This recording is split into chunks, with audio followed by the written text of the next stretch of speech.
So, how does it look? Is my hair good? Do I? It's all I didn't know much about him. Well, that's just not true. I'm not sure exactly what the outcome will be, but definitely not. There are stories that float quietly in the background for years, almost like distant thunder you can hear but can't quite see. And then one day, the storm finally breaks open. That is exactly what happened when Ghislaine Maxwell, the woman at the center of the Epstein empire, began speaking from behind prison walls and whispered a name the world never expected. Meghan Markle, not as a bystander, not as an outsider, but as someone who, according to Maxwell's own words, was way closer to the heart of the Epstein circle than anyone imagined. For years, the public believed Meghan's story began when she met Prince Harry in 2016. But Maxwell's revelations hint at something deeper, older, and way more troubling. A trail of blacked-out testimony,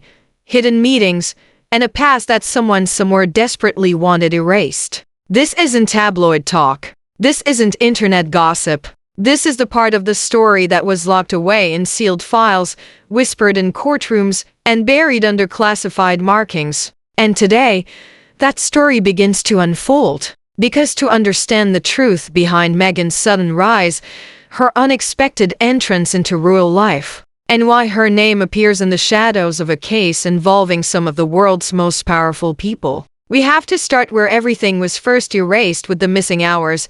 When Ghislaine Maxwell's testimony was released to the public, people expected a tidal wave of secrets, names, events, dates, the kind of information that could shake governments and families. But instead, what the world received was a document that looked like it had been attacked by a black marker. Entire paragraphs, entire pages, whole conversations gone. In fact, over 12 hours of Maxwell's spoken testimony never saw daylight at all. 12 hours. Imagine that. That's longer than an average school day, longer than most people sleep at night, and every single minute of it is sealed away. Sources close to the court transcripts hint that these weren't random redactions. These were strategic removals, details so sensitive, so explosive, someone decided the safest option was to bury them. And here is where the story takes its first shocking turn. In those missing hours, those hours that vanished into locked legal vaults, Meghan Markle's name reportedly appeared not in passing, not as a rumor, but in connection to events, people, and circles that are now at the center of this unfolding scandal. Before Meghan ever met Harry, before she became a duchess, before she stood on the balcony of Buckingham Palace, her name was allegedly part of a testimony the world was never meant to hear. This is where the trail begins, and it leads directly to the next piece of the puzzle: the moment Meghan was nearly pulled into the courtroom herself. Long before the royal wedding, before Oprah interviews and Netflix deals, Meghan Markle's name surfaced in a place no one expected: the witness considerations for Virginia Roberts. Virginia, one of the central figures in the Epstein case, reportedly requested Meghan Markle as a witness. Why? Because Meghan, according to her, had direct knowledge of certain individuals, particularly Prince Andrew, before Meghan ever became part of the royal family. This request didn't come from gossip. It came from a woman whose testimony helped expose one of the biggest criminal networks in modern history. If Virginia Roberts believed Meghan had information, it means Meghan was closer to Andrew's world than anyone publicly admitted. Sources say Virginia didn't ask for Meghan because Meghan was famous. She asked because Meghan had allegedly been in social environments where Andrew, Maxwell, and others interacted behind closed doors. For the legal teams, this was a nightmare. Calling Meghan as a witness would have forced her background, her associations, and her early connections under the brightest, harshest spotlight imaginable. But that never happened. Someone somewhere made sure that door stayed closed. And that brings us to one of the most disturbing claims of all: Ghislaine Maxwell's personal admissions about who Meghan used to be and the name she allegedly went by. According to Maxwell's comments from prison, Meghan Markle was known by a different name in her younger years. Flower. Not a stage name, not a character name from a film set, but an alias, one used in adult entertainment spaces and private social circles that operated far away from Hollywood's bright lights. Maxwell claims she knew Meghan not in the polite, distant way celebrities claim to know each other. but in a way that suggests they shared overlapping worlds long before Meghan ever set her sights on British royalty. The alleged nickname Flower was used among certain guests, entertainers, and contacts within Epstein-linked environments. It was whispered in back rooms, on guest lists, and among the people whose lifestyles operated behind the velvet curtain of luxury and secrecy. To a young girl dreaming of fame, this world might have seemed glamorous, powerful, or exciting. But according to Maxwell, this world was anything but safe. And what unsettles investigators isn't the nickname itself, it's what the nickname implies. Meghan was not a stranger to that environment. Meghan had a presence there, and Meghan moved through circles that eventually overlapped with Andrew, Fergie, and others tied to the scandal. If this is true, it changes everything. It means Meghan didn't stumble into the royal world by chance. She didn't enter Buckingham Palace from the outside. She stepped into it from the shadows of a world the monarchy has spent years trying to distance itself from. To understand how Meghan's path crossed into royal territory long before she met Harry, we need to step into the world of private invitations, royal boxes, and quiet corridors where titles matter less than connections. According to multiple sources familiar with events from that era, Meghan was no stranger to the orbits surrounding Prince Andrew. Not as a friend and not as a royal guest, but as someone who appeared on the edges of exclusive gatherings. Back in the early 2000s and into the early 2010s, Prince Andrew frequently attended events with Ghislaine Maxwell and Jeffrey Epstein, dinners, charity galas, private parties. These were not places where ordinary people simply wandered in. Everyone present was either hand-picked or connected to someone powerful. And in those quiet corners, Meghan allegedly appeared. She wasn't yet a duchess. She wasn't yet a household name.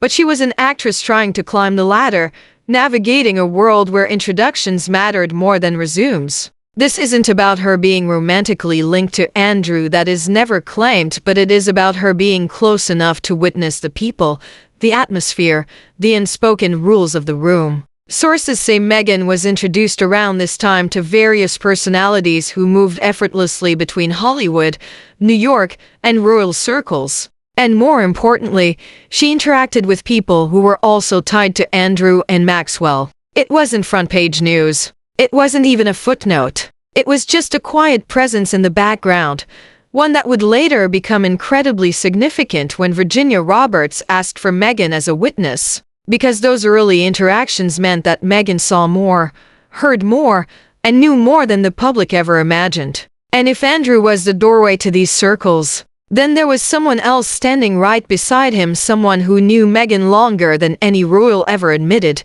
Every major story has a hidden character, someone who operates behind the scenes, pulling strings quietly while the world watches the wrong people. In this story, that person is Sarah Ferguson, known to the world as Fergie. Andrew's ex-wife has always been tied to the royal family through children, money, and scandal. But according to insiders, Fergie played a way bigger role in Meghan's early proximity to the royal circle than most people realize. For years, the public believed Meghan and Fergie only met right before the royal wedding. A nice, tidy little story. But the truth? Sources claim Fergie knew Meghan long before the engagement ever happened. She was present at many of the same exclusive events where Meghan briefly appeared. She was close with Epstein and Maxwell during the height of their influence. She navigated the same guest lists, the same yacht circles, the same silent rooms where secrets traveled faster than champagne. Some reports even suggest that Fergie competed for Maxwell's position,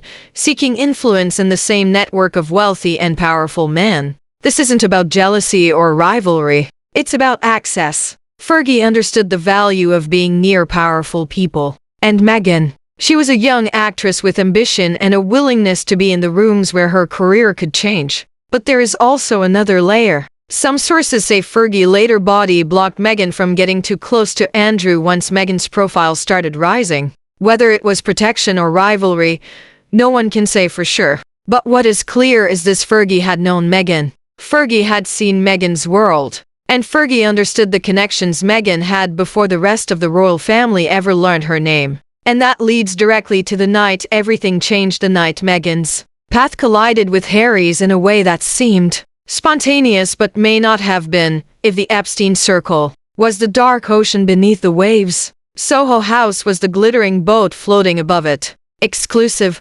glamorous, and always filled with the right people at the right time. And at the heart of this world was a man named Ron Burkle, a billionaire with connections spanning from Hollywood executives to political families to figures that quietly overlapped with Maxwell's social ecosystem. Soho House was more than a members' club. It was a networking machine, one that moved careers, polished reputations, and connected rising stars to elite circles with astonishing speed. And this is where Meghan Markle's story takes a sharp turn. In April 2015, Soho House opened a new location in Istanbul. It wasn't just a party. It was a gathering of people with influence, money, charm, and ambition. Both Prince Harry and Prince Charles attended this event, and Meghan Markle, she was there too. Some say she was invited through a friend. Others say Burkle himself arranged certain introductions. But what everyone seems to agree on is that Meghan's meeting with Harry at Soho House wasn't a random coincidence. It was the perfect setting: the music, the lights, the glamorous crowd, the sense of being chosen, a moment crafted by the environment itself. Within a year, Meghan suddenly rebranded herself from actress to humanitarian, from Hollywood hopeful to polished global figure, from flower to future duchess. And many people quietly wondered who helped her make that transformation, who opened the doors, who guided her steps, because people don't rise that quickly without a hand behind them. And according to whispers from inside the circles that attended that very weekend, the hand behind Meghan may not have been just Soho House. It may have been connected to far older, far more powerful networks, ones that Maxwell referenced in her testimony before those pages were blacked out. When the question is asked, why would Meghan's name appear in redacted files? The answer might not be about Meghan at all. Multiple sources say the redactions aren't protecting Meghan the actress. They're protecting the people who placed her in certain circles: powerful men,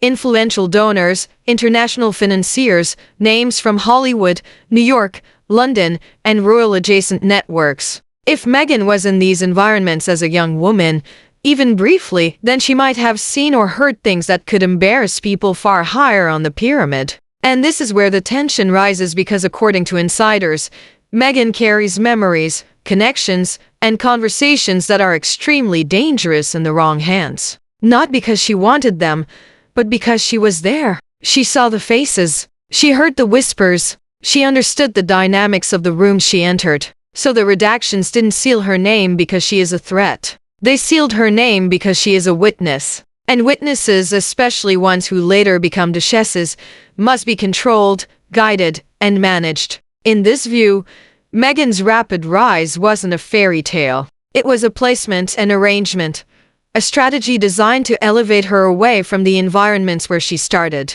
But when someone rises that fast, inevitably another force rises to meet them, a force determined to protect the monarchy from everything attached to the Epstein era inside the royal family. Silence is the rule, discipline is the lifestyle, and reputation is everything. This is why the current tension between William and Harry has nothing to do with sibling rivalry. It has to do with protection. Sources close to the palace say that Prince William has drawn one firm boundary: he will not allow Meghan back into the royal inner circle. Not because of public arguments, not because of media interviews, but because her past, those hidden rooms, those powerful circles, those redacted hours, carries a storm he refuses to let near the monarchy ever again. The clash became visible when Prince Andrew tried to attend a church service at Balmoral. William confronted the situation directly. "Either he comes or I come," and Andrew left. That tells us something crucial. William is no longer tolerating the remnants of the old Epstein-connected world. Not Andrew, not Fergie, and not anyone whose history is tied to the same social web. To William, Meghan isn't just an outsider. She is someone who knows too much about circles the monarchy is trying to erase from its past forever. He's not fighting Harry. He's fighting the history Harry married into history with shadows William once gone. But no shadow is darker or more symbolic than where Meghan's journey allegedly began, a place whispered about, never spoken of in public, but always remembered by those who were there. Every story has an origin moment, a moment that doesn't make headlines. A moment that seems small at first, Just a warm night, quiet waves, and glittering lights reflecting off the water. But years later, that moment becomes the spark that explains everything. For Meghan, that moment is whispered to have begun on a yacht. Not a cruise, not a vacation, but one of those elite invitation-only gatherings where powerful men, silent deals, and unspoken rules all mix together under the cover of night. It was on one of these yachts, according to sources familiar with those social circles, that Meghan first entered the world she would later be accused of knowing too well, a world where introductions changed destinies. Appearances were everything.